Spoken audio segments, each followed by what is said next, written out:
Intambara ibera mu burasirazuba bwa Kongo ikomeje gutuma ibihumbi by'abaturage b'abasivili bahatirwa guta ingo zabo.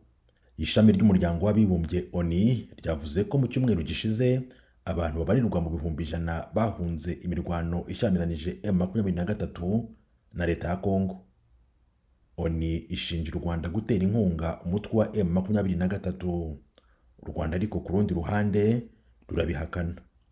Hari amakuru avuga ko ibihugu by'Uburayi bigiye gushyira igitutu ku Rwanda mu rwego rwo kurangiza imirwano ibera muri kariya karere.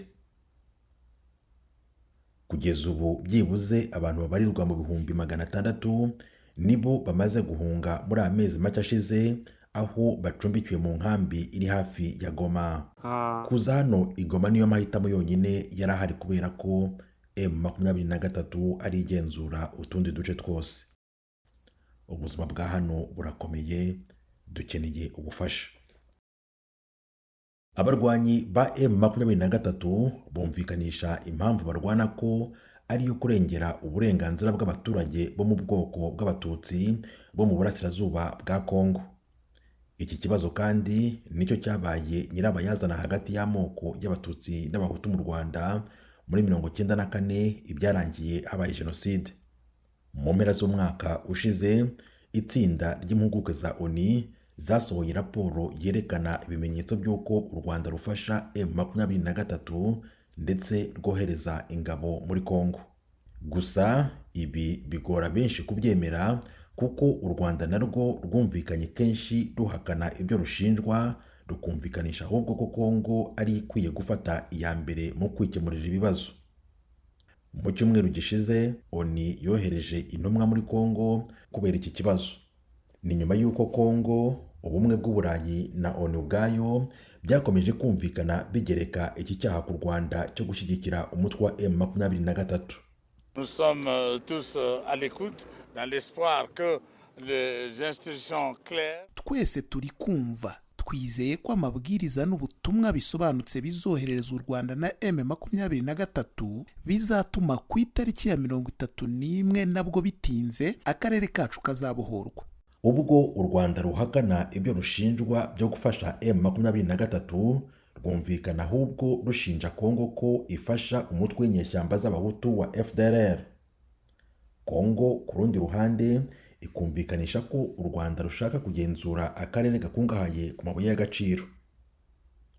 Hari ikindi ariko gishobora kuba cyihishe inyuma y'ibi.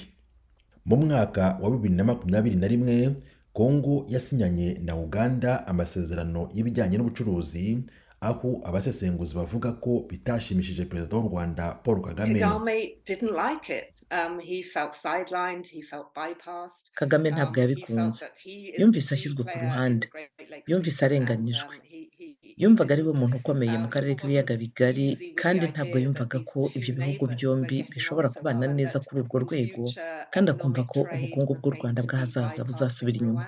Muri uku kwezi Perezida w'Ubufaransa Emmanuel Macron yagerageje gukora ibiganiro by'uko iyi ntambara yahagarara ubwo yari yasuye Kongo. Abaturage bo muri Kongo bigaragambyaga basaba ko yashyigikira gahunda yo gufatira u Rwanda ibihano. Ubufaransa bwakomeje kwamagana M23 n'abayishyigikiye, kandi ndi hano kugira ngo ndebe ko buri wese afata inshingano ze n'u Rwanda rurimo. Hagati aho ariko Ubwongereza bwo ntabwo bweruye ku mugaragaro ngo bwamagane u Rwanda burushinja gufasha M23. Abanenga bavuga ko Ubwongereza budafite ubushake bwo kunenga u Rwanda kubera amasezerano ibihugu byombi byasinyanye yo guhana abimukira bagiye mu Bwongereza ku buryo budakurikije amategeko. Mfite ubwoba ko Ubwongereza budashyira mu gaciro kuri iki kibazo, kandi butari buze gufata uruhande nk'umuterankunga uhuriweho, kandi aricyo gikenewe. Turashaka ko abaterankunga bazashyira hamwe bakereka u Rwanda ikimenyetso kiboneye cy'uko imyitwarire nk'iyi ishobora kugira ingaruka mu karere. Leta y'Ubwongereza ntabwo yashatse kugira ikitangariza ijwi rya Amerika kuri ibi bivugwa. Gusa bamwe mu bategetsi baho berekanye impungenge batewe n'ikibazo cy'umutekano wo mu karere, bahamagarira impande zihanganye gukora ibiganiro by'amahoro. Tim Harris Ishimwe, Ijwi ry'Amerika.